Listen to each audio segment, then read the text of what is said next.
dare you disrespect your parents because they're white? Because if they were black and they question your cornrows, you wouldn't have said anything. You would not have said a word. It's plenty of black parents if their son wanted to come home or their daughter wanted to come home with some cornrows, that was like, no ma'am, no sir. Welcome to the Quisha King Show. Thank you so much for watching. So today we have to talk about crazy Colin Kaepernick. You know, it's been really disgusting what he has said about his white parents who decided to open up their heart and their home and invite him in, a little boy, biracial boy, whose biological parents wanted nothing to do with him. For decades later, for him to turn around and totally shame them and disregard them and disrespect them. How low do you have to be? But this is what people in the cult do. People, those who are in the communist, Marxist, left, Democrat cult, they will totally disregard anyone who does not go along with their cult rules. And we all know that Colin Kaepernick has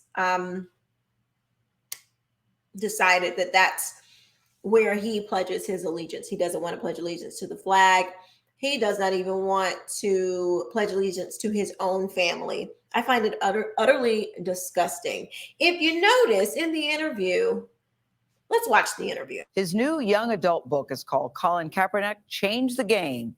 Details of his coming-of-age journey and his introduction to activism in high school. Spreading a message of empowerment in his new graphic novel, Change the Game, written with author and University of Chicago professor Eve L. Ewing. I love how you depict yourself in this book, not as some big shot hero, but as a shy, insecure high schooler like we all were. It's his true high school coming-of-age story, his journey embracing his Blackness, despite resistance from many, including his white adoptive parents. I know my parents loved me, but there were still very problematic things that I went through. I think it was important to show that, no, this can happen in your own home, and how we move forward collectively while addressing the racism that is being perpetuated. He took cues from his icon, basketball star Allen Iverson, who he said wore his Blackness like a suit of armor. And teenage Kaepernick wanted cornrows to match. He's getting what roles, his mom asked? Oh, your hair's not professional. Oh, you look like a little thug. Your mom said that to you. Yeah. And those become spaces where it's like, okay, how do I navigate this situation now? But it also is informed why I have my hair long today. So as you can see, this is a spoiled, rotten little brat is what has become of Colin Kaepernick. And if you notice, it said that he learned, where did he learn about activism? In high school. Oh, where did he learn to hate America? Where did he learn that, you know, whiteness is evil and white supremacy and, you know, all of these things, to hate his own parents?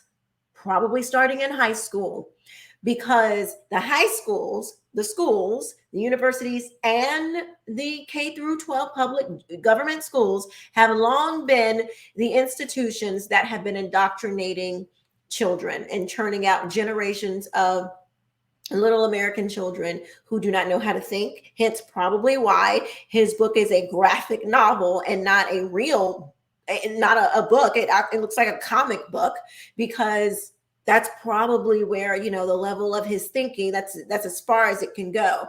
And kids they can barely read. So, you know, it's fitting that he would make a graphic novel. They don't want to call it a comic book, but that's what it is. It's a comic book. But it's fitting that they would make it like this, because I don't think that Colin Kaepernick has really critically thought about anything. He has been indoctrinated into the communist cult, the American communist cult, the Democrat cult, the leftist cult, whatever you want to call it. It's a cult nonetheless. And these places do not teach you how to think. You must fall in line with the cult rules.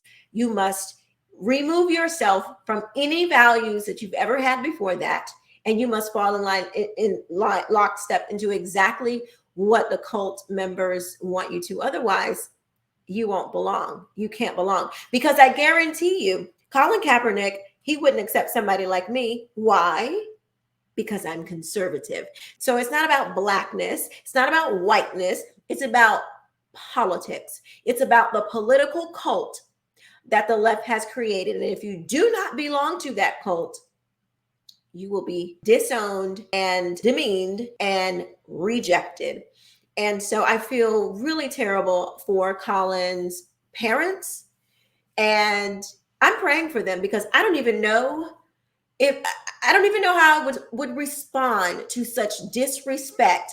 I can't even imagine the sacrifices they had to make for this young man. They probably have gone through things that they have never even talked about, because that's what you do as parents. You go through things that your kids wouldn't even know that you go through, trying to make sure that they come up in a decent home and that they have what they need coming up. But somebody like him, I can't even imagine what that's like to hear such disrespect. She questioned your cornrows. What parent doesn't question hair choices as a teenager?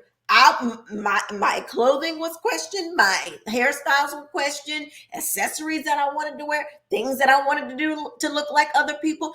My own children want to do crazy things, and I'm like, nope, I don't want you to do that. What child doesn't get questioned about the things that they want to do? That's not abnormal, Colin. But if you would think a little bit, you would know that.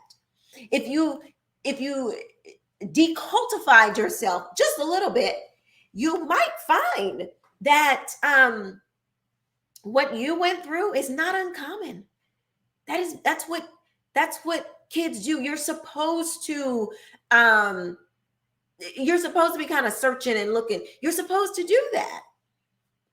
How dare you disrespect your parents because they're white? Because if they were black and they question your cornrows, you wouldn't have said anything. You would not have said a word. It's plenty of black parents if their son wanted to come home or their daughter wanted to come home with some cornrows, that was like, no ma'am, no sir. Plenty of black parents have said the exact same thing and said, you look like a thug. Or if you're wearing your pants half off your behind, you look like a thug.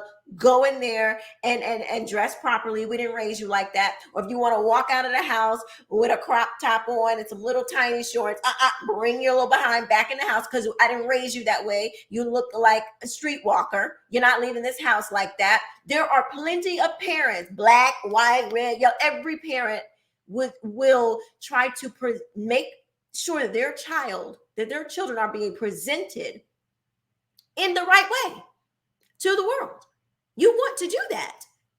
Otherwise, they wouldn't care about you, Colin. If they weren't concerned about what you look like and how you're going to be represented in society and that you're representing them, they wouldn't. That would be the thing that lets you know that they don't care about you. When your parents let you go out looking any old kind of way, when your parents let you do any old kind of thing, when there is no boundaries, that's how you know that your parents don't care. Well, most parents have boundaries, Colin. You should be ashamed of yourself. You really should. But I'm going to pray for you, and I'm sure enough going to pray for your parents that they don't come and snatch your behind up and knock the pure hell up out of you for the utter disrespect. That's all. I said that's in a group chat.